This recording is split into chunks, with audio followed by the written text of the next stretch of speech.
Let's dive in here, shall we? In the beginning was the Word, and the Word was with God, and the Word was God. And when it says Word, it's speaking of Jesus. So in the beginning was Jesus, and Jesus was with God, but he also was God. That's this dance of the Trinity. And I want to talk this morning about the fullness of your divinity and the fullness of your humanity. I want to talk about the fullness of your divinity and the fullness of your humanity. We've got to start with Jesus, because Jesus was fully God. And Colossians 2:9 tells us that the fullness of God resided in him. So he was fully God. But of course, the Word became flesh and made his dwelling amongst us. So John tells us this Word, this Jesus, this divine expression of God took on flesh and reduced himself to a human body just like yours and mine. His human body functioned in just the way yours functions. He got tired. It says, one of my favourite verses in John 6, Jesus, tired as he was from the journey, sat down by the well. I like it because I can relate to it. I know what it means to have to sit down at a well because you're tired from the journey. So he has this human body. And then, of course, so just so you know, I'm not making it up, Philippians says, who being in very nature God, did not consider equality with God something to be used to his own advantage, but he made himself nothing by taking the very nature of a servant, being made in human likeness. And being found in appearance as a human being, he humbled himself, even death on a cross. So he was God. All the attributes of the Father were in him, but when he came to the earth, he gave away some of those things, basically so he could know what it'd be like to be you and me. That's why he gave away some of those things. So, this point we're going to launch out from this morning, Jesus, the Word, is both fully God, but he's also both fully human. He wasn't a robot version of human. He wasn't a human who was also had everything that he had in heaven because he gave up all his privilege. He was fully human, but fully filled with a sense of God. And of course, there was no sin that get in the way of the expression of that God through his human body. That's the only difference. The only difference is that there's something in you that gets in the way of the fullness of God being expressed through you. Now, we find it difficult to grasp that somebody can be fully God and fully man. And the reason we find it difficult to grasp is because our minds are by default what we call dualistic. In other words, they're either or. So our minds like it to be black or white. They like it to be for or against, anti or pro, and you see that more and more these days, that there's this dualistic thought. It's like one or the other, and it can't be in the middle, and it can't be anything else. You've got to be in this camp or that camp. But that's what your mind's like. The incredible thing about Jesus is that he was perhaps the first non-dual thinker ever, because Jesus was never either or. Jesus was both and. Everywhere Jesus went, he wasn't like, well, it's this or this. He was like, well, actually, we can have both here, and they can sit together really easily. But our minds don't find that very easy. Jesus you couldn't fit him into the camps of thinking that everybody else used. He didn't fit into the boxes created for the day. It's one of the reasons he attracted so much attention and so much opposition. He wasn't on anyone's side because he was on everybody's side, and everybody got upset because he wasn't on their side. But really, he's on everybody's side. Jesus, you Brexit or Remain, I'm on everybody's side. Jesus is it's not like one or the other, it's both and. But our minds struggle so much to get around this. But you have to trust me if your mind can't get around it, that he was both fully human and fully divine. And the point of all this is to say this. If we are to be truly Christ-conscious, we must embrace both our divinity and our humanity. We must embrace both our divinity and our humanity. You see, most of us think that we're human beings who are trying to be spiritual. But the reality of the Christian message is found in the journey of Jesus, who was fully divine and then took on human flesh, which really you have had the same journey. Because you didn't start in human flesh. You started in the heart of God. And then you took on human flesh, and that's where you are right now. And eventually you'll lose that human flesh and you'll go back to what you were before. Which is really the journey of Jesus, isn't it? So you have taken on flesh, and then you're going to lose that flesh and you're going to go and enjoy being with him again. But you have to understand it starts that way round.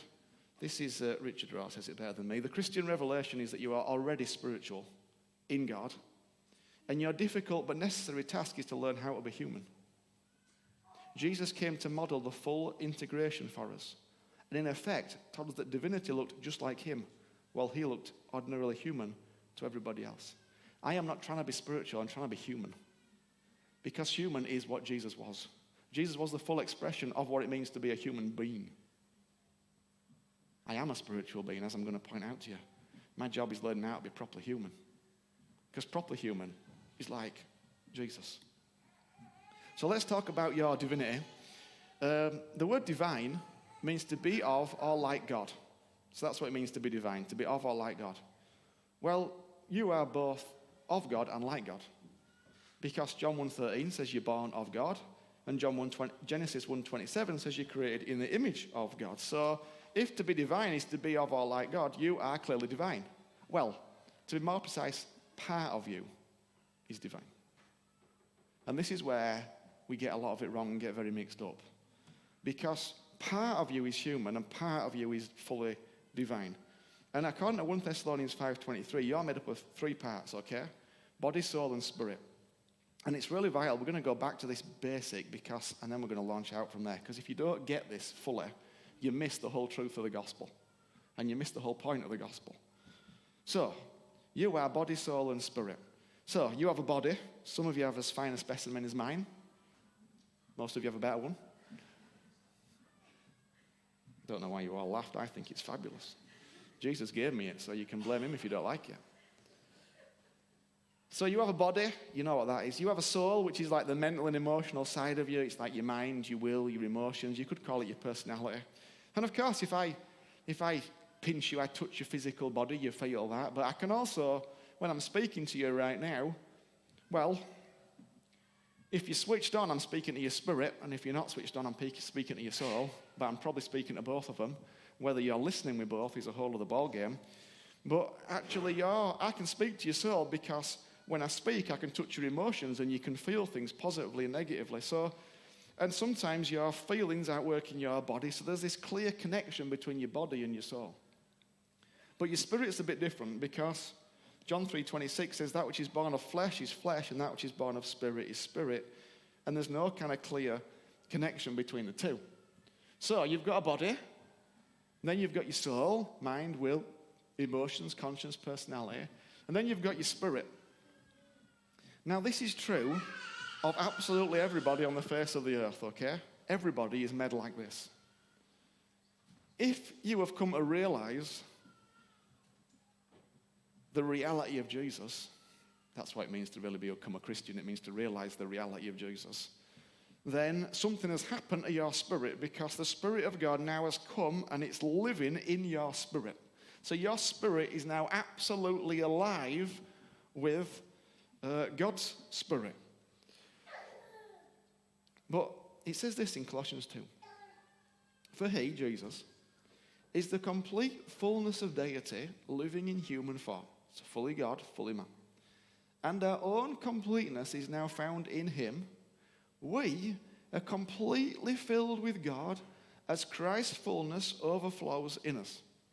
Okay, that is the reality of you this very day. That's the truth. That you are completely filled with God as Christ's fullness overflows within us. And of course, then your mind kicks in and goes, well, I feel a bit rubbish today. How can I possibly feel a bit rubbish if that's true? How come this is happening? How come that's happening? How come so-and-so's here? How come that's there? Okay, this is why it's important to understand these places, because your spirit, the fullness of Christ is there. It is impossible for your spirit to get fuller than it already is. That's the reality. It's absolutely impossible for your spirit to be any fuller, which is why all this crying and begging and fill me is a bit of a waste of time, because you're already full. You don't take a full bottle and take it to the tap. You learn to drink from the bottle. And guess what? It's constantly filling. The reality is your spirit is absolutely full and overwhelming. The problem is that dotted line between your spirit and your soul and your body. That's the issue. He lives in your spirit, and flesh is flesh and spirit is spirit. So there's this kind of, you don't get any sense of the fullness of God in your body or your soul until you allow that fullness to flow out of your spirit into your body and into your soul. But really, your mind is not naturally inclined to allow that to happen. Somehow, there's something about it that doesn't really like it. Your mind asks all sorts of questions and wants to understand and wants to know it. But yet, inside, there's rivers of living water. That's how Jesus described it. Rivers of living water on the inside of you, bubbling up the whole time. But the issue is it flows from your spirit out into your soul, and then it can impact your body. But of course, the issue is your mind and your soul are not quite lined up to the reality of what's in your spirit. And so it gets dammed up. The truth is, we all have dams bigger than the Hoover Dam on the inside of us that stop the flow of the reality of his spirit on the inside of us. And the real journey of the Christian faith is to dismantle that dam so it can flow out of you. That's the reality. Every spiritual discipline is designed to help dismantle that dam so it can flow out of you. And it's why Paul in Romans 12:2 says we've got to renew our minds, because this journey is a journey of becoming awake to the reality of the fullness of Jesus on the inside of you. Because your mind has all these thoughts that stop this flow of it. In fact, any thought that is the opposite of the truth in your spirit stops this flow. Now, if you want to know what your spirit's like, you've just got to read about Jesus. Because the fullness of Jesus is in there. But of course, we have all these thoughts that actually stop that flow. So, according to my spirit knows it's absolutely accepted no matter what. It has no question about its acceptance. No matter what I've done, where I've been, what I've said, what I've not said, there's just no question about it. My spirit knows I'm accepted. But my mind has some questions because I've lived life. And I felt rejected. And I felt times when I didn't belong. And I felt places where I couldn't go. And I felt like I was not accepted. But the truth, of course, is that I am accepted. Well, right there, that's that barrier between your spirit and your soul. That thinking, that's the barrier that stops it flowing out of you. And so what you have to do is you have to go, okay, the truth is that you are accepted, no matter what. There is acceptance on the inside of you, but you have to deal with the lie, and we've talked about that many times. And if you don't know, then there's a whole section in my book about it. Buy it, it's 12 quid, it'll do you good. It'll save me a lot of time as well. But basically, you have to deal with that lie and break it down. But here's the thing. What you think flows out of you.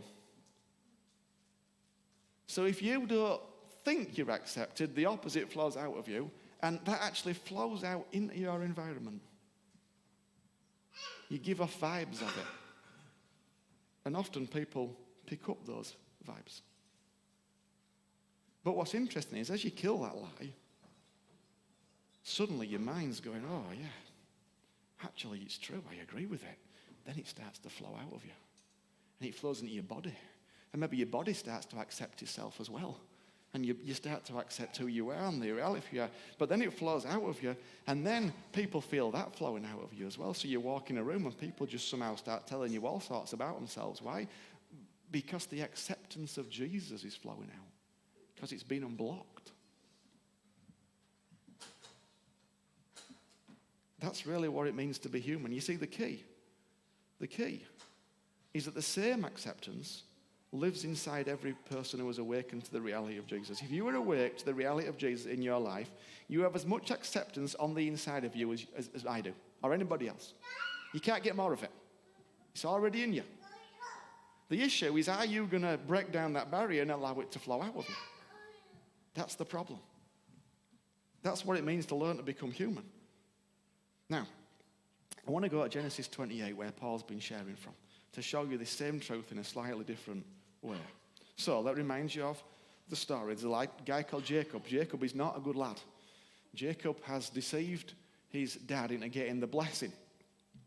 And so he's feeling probably a bit bad about that. He's also on the run because his brother, who was meant to get the blessing, is threatened to kill him. So he's on the run. He's running away. He's trying to get out of this place. And The story starts by Jacob lying down in what we are told is a certain place. So it's not a particularly special place, it's just somewhere you can get a good night's sleep. Really, there's nothing, Jacob's not like, oh yeah, this is a holy place. It's just like, no, it's got dark, and you can't travel in the Middle East in thousands of years ago, so he has to lie down, just somewhere normal. He goes to sleep, and then he has this incredible dream. And when he wakes up, he says these words, surely the Lord is in this place, and I was not aware of it. How awesome is this place? This is none other than the house of God. This is the gate of heaven. So Jacob goes to sleep, and everything about the story suggests that he treats God as entirely absent. I don't think he has any thoughts about God at all, but then he has this dream and goes, oh, actually, God's here. We are very much like Jacob. We often go around, and because we're not aware of God being in this place, we live as though he's not present, but the truth is he's very present. So then we have this great time. Perhaps we come to a meeting like this, or we do whatever, and we go, oh, wow, that's awesome. God turned up. No, you turned up. God doesn't need to turn up. You just need to turn up to his presence. God's already there, everywhere, because he's inside of you. The issue is you turning up to him. So if you sense anything or are aware of anything, all it means is you turned up. You became present to the reality that he was there. You see, we can say these words like Jacob because you are the house of God. Literally, your body and soul houses the absolute fullness of God. But you've got to learn to let it flow out of you everywhere else. So you can say, surely the Lord is in this place, and how awesome is this place? This is none other than the house of God. This is the gate of heaven. You are a gate of heaven. You are a house of God. This building's not a house of God. It's only a house of God because there's lots of houses of God in here. That's why it's a house of God. It's just 4 walls and a roof and some lights and occasionally some heating. It's like our issue is just like Jacob. We go, well, I wasn't aware of it. But the issue is not the fullness of God in Jesus. That's settled. It's in you. The issue is your awareness of the truth. And it's really important that we become increasingly aware, because there is a grave consequence of being unaware. There's a consequence when you treat one who is present as absent. Because in truth, the fullness of God's there all the time, which means it's impossible for him to be absent. Isn't it? Because he's in you. It's impossible for the fullness of God to be absent. But most of the time, we treat him as absent and talk about him being absent, which is a little bit dangerous because, let me show you from a story in Numbers. So Numbers, there's a story, and it's all about the people of Israel, and they've gone on this massive journey, and God says, all right, this land, Canaan, it's yours, it's going to be beautiful, you can have it. And they're not right sure, so they send out some spies. And 12 spies go out, they have a scout around. And 10 of them come back and basically say, yeah, it looks good, but there's these guys and these guys and these guys and these guys, and they're all bigger than us, and I don't think it's going to be possible. 2 guys come back, and the Bible tells us they're a man of a different spirit. And they go, yeah, let's go for it. Now, what's interesting about this story is you see the 10, they look with the mind, and they looked with the physical eyes. And they went, okay, yeah. But the 2 who came back, they did use the mind. They didn't switch the minds off. They looked, but then they went, okay, but I can see God in here because he's with me. They realized God was present, and if God's present, well, anything's possible.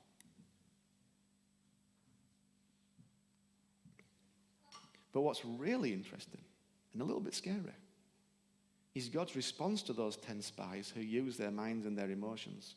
Because God, in chapter 14 and verse 11, says this. The Lord said to Moses, how long will these people treat me with contempt? Well, one way to define contempt is define it as treating somebody who is present as though they are absent. To treat somebody who's present as though they're absent.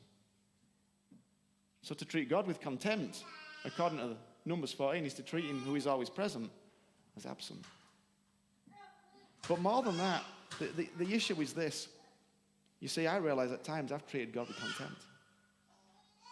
Because I've treated him as absent when he's been really present. But because I couldn't feel him or sense him, I assumed he was absent. Because in my body and my soul, I couldn't sense him. I went, oh, he's clearly not turned up. Okay, at that moment, I treat God with contempt because I treat him as absent, but really, he was present. It is. But hey, if you're a temple of the Holy Spirit, which you are, if you're a gateway of heaven, if you're the house of God, if you are full of the fullness of God in Jesus, how is it possible that God could ever be absent? How is it possible that God could ever be absent? Now, a quick word here about absence versus action. Because often when we talk about God being absent, we mean he's not doing what we want him to do. But absence of action does not mean absence of presence. The absence of action does not mean God is absent. It simply means he's not doing what you want him to do. And there can be many reasons for that. And by the way, what sort of relationship is it if it's based on somebody else doing what you want them to do? You realize a lot of our prayer life is spent getting God to do what we want him to do. If that was my marriage, it wouldn't last very long. If all my conversation in my marriage was about trying to get Faye to do what I want her to do, eventually she'd be like, do you not just want to enjoy being with me? Do you not want to listen? But a lot of the time we treat God a little bit like that. He's bothered about your presence. And when you find more and more his presence within you, you'll find that all sorts of stuff starts happening that you never knew about.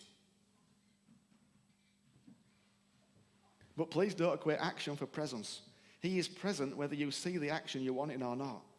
But here's the thing. When you treat the one who is present as absence, not only do you treat him with contempt, but here's the grave consequence. He cannot do anything for you.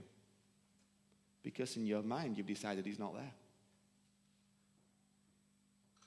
In your mind, you've decided he's not there.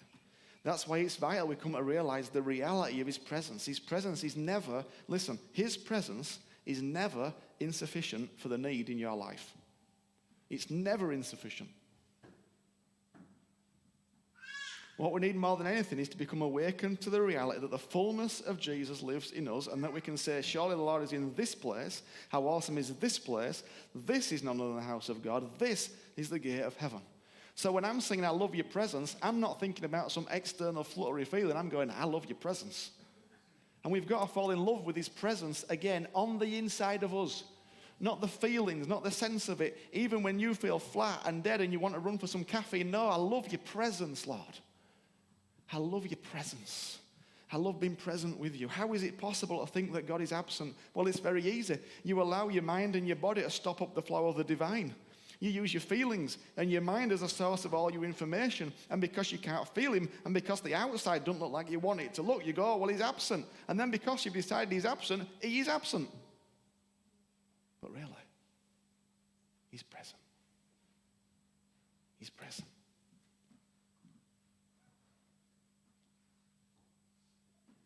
Our own completeness is now found in him. We, all of us, are completely filled with God as Christ's fullness overflows within us. So if you were in a room, the fullness of Jesus is in the room. If you were in a situation, the fullness of Jesus is in that situation. If you're with a friend, the fullness of Jesus is with that friend. It's already there. Your difficult but necessary task is to become fully human and allow that to flow out into you. But the way you stop that is by going, well, I can't feel him. And I don't think he's here. And this doesn't look like the kingdom. And this shouldn't be happening because I've done this. And this shouldn't be happening because of that. And, okay, probably all true. But it's not going to help. No. He's with you. His presence is there. He's in you.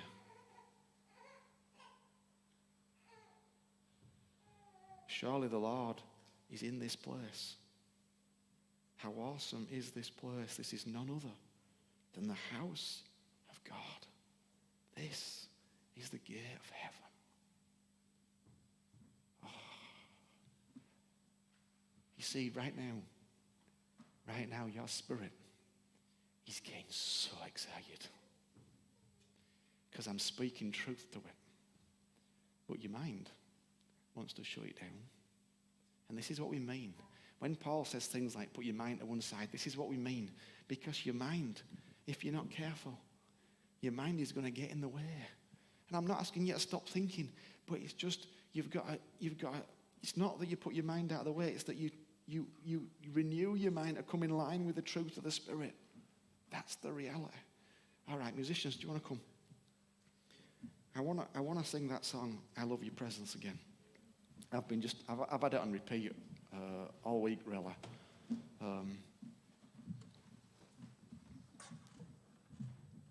But I want you to, as you sing it, there's a bridge in it that we didn't sing earlier on. And it says something like, let go of your heart, let go of your head. What is it? Let go of your heart, let go of your head.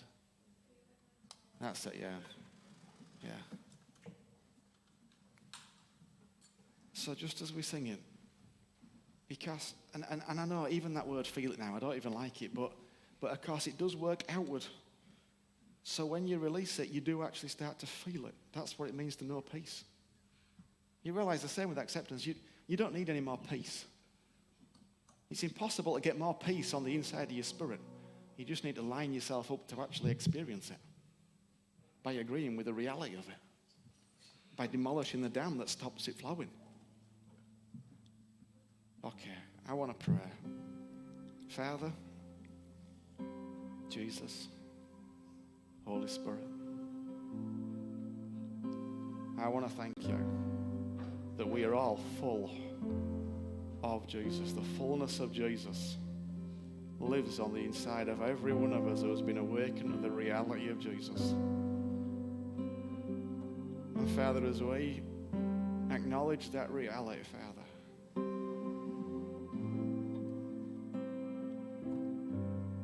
I thank you for the life of it. In Jesus' name.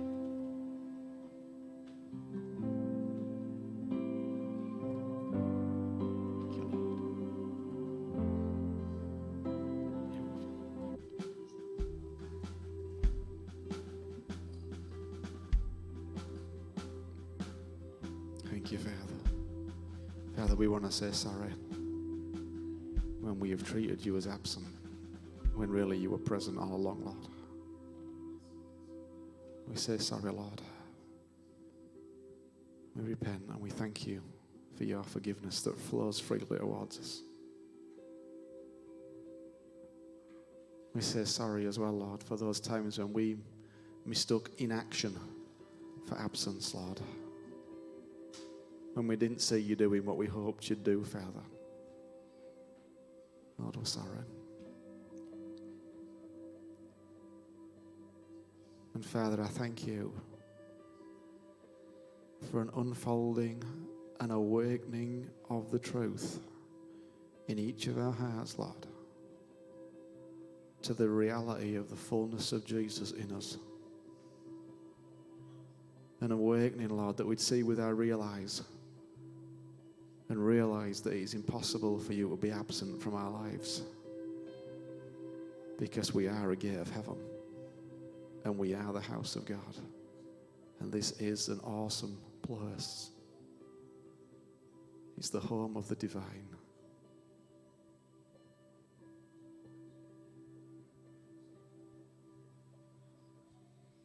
Thank you, Jesus, for your presence. May our humanity become increasingly aware of our divinity. In the beautiful name of Jesus.